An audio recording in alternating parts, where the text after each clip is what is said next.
Nigerians, I'm back again. Someone said, it's me like you're moving from business analyst to political analyst. But I'm going to answer that question with 2 videos. Watch this video. Yesterday, EFCC committed an abomination in Akwa Ibom State. Professor Ekpe was washing in for a surgery that he never did. Why? Because masked men from the EFCC entered the hospital, took out tinted bullets and fired tear gas inside the hospital. Patients ran, nurses ran, people on drips ran. According to NMA, that's the Nigerian Medical Association, they beat this professor until he was bleeding from his forehead. Handcuffed him, dragged him outside the hospital with 3 other staff. Why? They wanted to verify medical reports. A piece of paper for somebody that committed fraud. Now, the EFCC has come out to say, we wrote 2 letters, but we didn't get any response. Fine. Let's say that that's exactly what happened.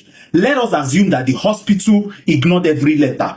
Tell me, in what country does an unanswered letter justify tear gas in a ward? In what world does the answer to "we are not replying your emails" become poop marksmen with 2 buses into a place where people are fighting for their lives? There's a thing called court order. There's a thing called subpoena. There's a thing called the rule of law. None of these things require beating up a medical practitioner. And here's the thing nobody is even saying. Here's the part nobody is even saying. This Professor Ekpe had a patient on the table. We don't know that person's name. We don't know if they have children. We don't know if they made it. But we already know that the person is already a casualty. This person is one of the casualties of yesterday. Let me also tell you other casualties. Every other single patient who was supposed to be on the surgeon's list this week is casualty. The pregnant woman was supposed to be wheeled into a different theater when tear gas was fired in the corridor is already a casualty. The dialysis patient who could not get his dialysis done yesterday because staff scattered, casualty. The newborn in Niku, whose nurses ran to abandon them because of they are trying to save themselves, casualties. When you attack a hospital, you're not just attacking one man. You're injuring everybody he was about to save. You're injuring every other doctor in that building. It's simple maths. Simple. But there's even the longer one. We have less than 80 cardiothoracic surgeons for 220 million Nigerians. Other countries like USA has over 4,000 for 330 million people. Uyo has only 1, which is this particular surgeon. The entire state has lost its surgery capacity in 1 afternoon because of the EFCC. So when a young doctor in Abuja is seeing this video now, 28, what do you want them to do next?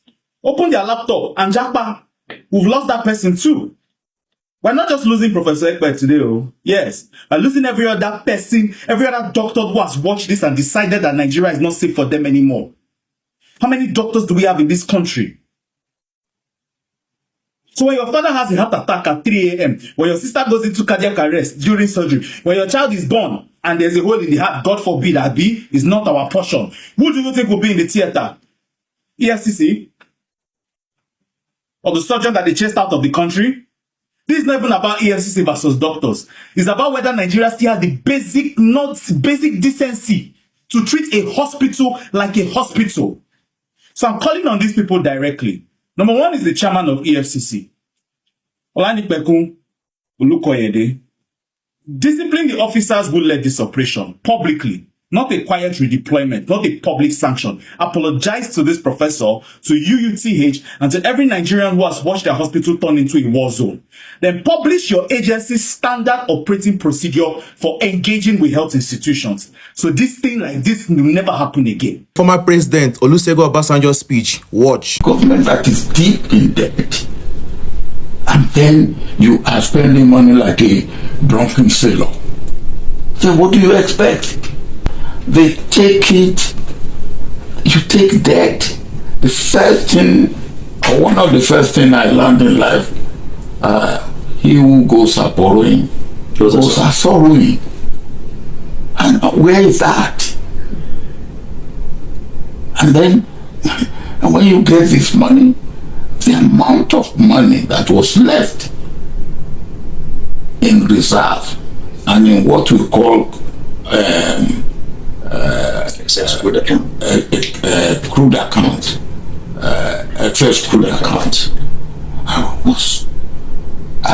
Excess crude account went beyond 30 billion. After I have left, it was about 25 billion before I left. Reserve went up to 60 billion it was about 45 billion before I left. Now, where is it? What did we do with it? And now people said our debt is 90-something billion within a space of how many years? This country has collapsed, so maybe because you are not in the business sector, you may not understand the rate of the damage. Ow! The only thing that is moving in this country is price. Nigeria is a high deficit. You open a business after dinner, the fact and everything, but it still cannot sell because the economy is stagnant. Nothing is flowing. I'm a business analyst and I will tell you the truth. It's not your fault. The economy is bad. People are trying to manage. People that eat in restaurants are now cooking at home. Everything is downgrading. Listen, let me show you. Nigerian deficit for 2026 national budget is projected at 29.2 trillion. This significant shortfall of the 58.47 trillion appropriation bill stems from revenue mobilization challenges and is funded primarily through domestic and foreign borrowing. When they talk all this, when they open my mouth, they talk all this. Nigeria is relying so much on borrowing. That is what the government is good at. Borrowing money is not a problem. But what is your plan to pay? What a country. As I'm talking to you right now, they still want to borrow another one. A country that have the capacity to give the whole nation light.